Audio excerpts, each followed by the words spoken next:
Shalom friends, it's the first time I'm giving one of these videos from our strong room, Ahmad, which is, as you can see, is also one of our kids' bedrooms, where we've been spending a lot of time all together since Shabbat morning, yesterday morning, when this war started. I'd like to share a couple of thoughts about what's going on, about Purim, about the obvious layers of correspondence between the story of Purim and right now. First of all, to share, unfortunately, very tragically, where we are in events. By the time you see this, maybe other things will have happened. But right now, we just found out that unfortunately an Iranian missile got through to a city very close to us, Bet Shemesh, and unfortunately killed 6 people. It looks like, from what I saw in the initial news report, that included people who were hiding in a shelter. It was a direct hit. So that's, first of all, very sad, and something we'll all be mourning as a people. And also for me in this particular moment, sheltering in place with my family, quite terrifying, as we're just doing our best, to try and stay safe. But obviously there's no guarantee. So it's a scary situation. It's a scary time. Part of what we feel is that fear. And yet here we are, going into Purim very soon, and also at the same time, as this fear is very real, we're experiencing, hopefully, potentially, the end of the shadow which has threatened our existence here in our homeland for decades. Really, I would say for 30 years. The shadow has been the major cause of regional instability, but of specifically our existential fear here. All of the security problems, all of the many, many, many rounds of war and conflict that Israel has gone through in the last 30 years have mostly been caused, by the regime that now seems to be, thankfully, tottering, and very, very likely will be transformed in a very significant way, maybe for good, we hope. So there's hope, and there's joy at what's already even been achieved. It's worth saying, I think, that the initial achievements of the Israelis and the Americans just in the first 24 hours that we've been through are very, very significant, and have given us very, very real cause for celebration and hope. And there's fear. And I find myself resonating with the teachings of our mystics, specifically the Baal Shem Tov, the founder of the Hasidic path, and his students talk about this very explicitly, how sincere joy, it coexists with awe, with yirah. And that's not the same thing as being scared of missiles, but a missile or anything else which threatens us, worrying about our health or money or anything which threatens us in any way, as we all do as we go through life. We all have many anxieties, of course, about things which diminish us or take life force away from us, or may decrease the quality of our life in any way.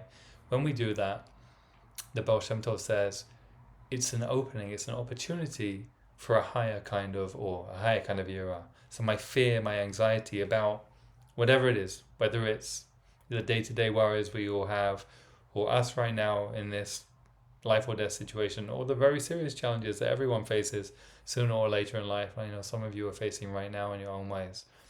Whatever that challenge is, whatever the quality of anxiety or fear is that we feel for it, our rabbis are saying we can use it as an opening for a higher awe of life itself and of the source of life. That's the invitation which any emotion actually offers us. Also, they say the same for love and desire. If I desire, as an example I usually use when I teach, it's like if I desire a snack from the fridge, then actually my desire for that snack is an opportunity to explore that feeling and to use it as an opening to desire something higher. Ideally, the very highest thing there is, the oneness which binds us all together and the source of that oneness. So here we are, these very complicated mixes of emotions, and yet, again, the Baal Shem Tov says, real service of the divine only manifests with such a mixture of seemingly contradictory emotions. In fact, this goes back to our ancient rabbis in the Talmud, who say, when we are serving truly and sincerely, there needs to be both awe and joy.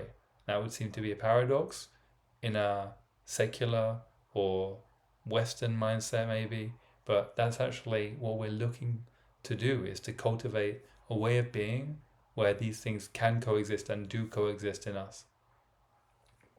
So in some ways, this situation we're in and all the challenges that we each face in our lives, and if you're watching this right now, maybe far away from Israel, but still maybe can relate to what's going on here, or maybe it's challenges in your own life that you can relate to this through.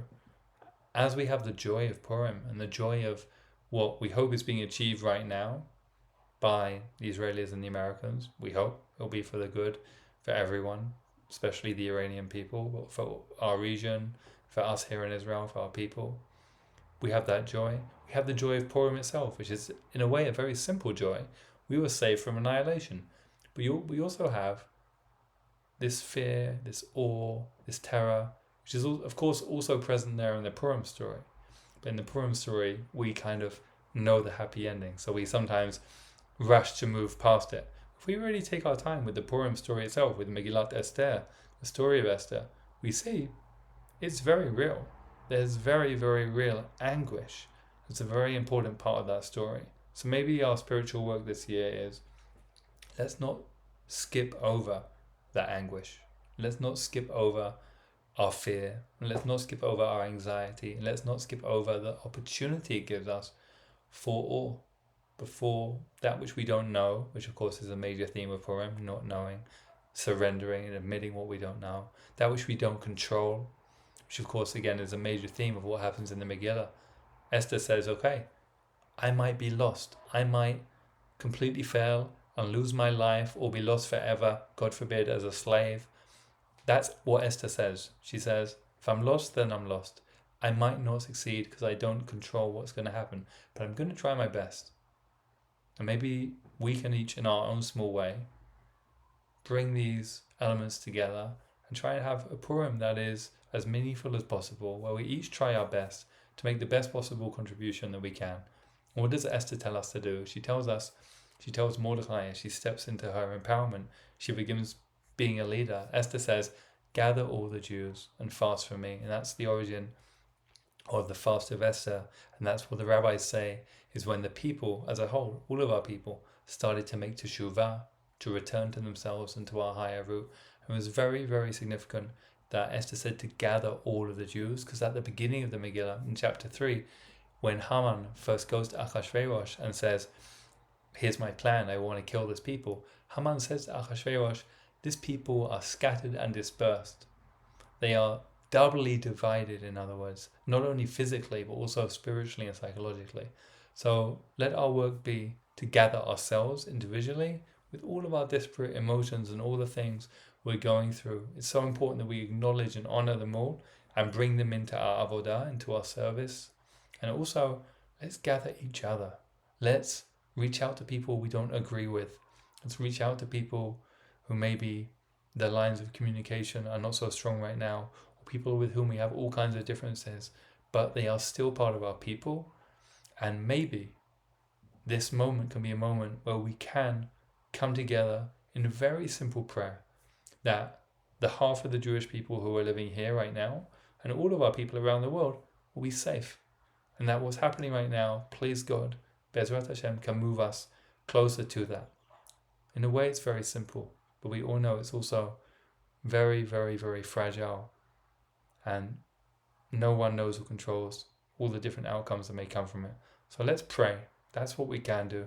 Let's pray with our whole beings, with all the different sides of ourselves individually, all of our emotions, and with as many of our people as we can, collect together, as Esther tells us, to gather us together and offer that heartfelt prayer. May that small contribution that we can each make do what it can, and may we see good news come for our people and for all peoples from what's happening in these truly historic times. May it be a Purim Sameach, may it be a really joyful Purim for us, and please God for the world.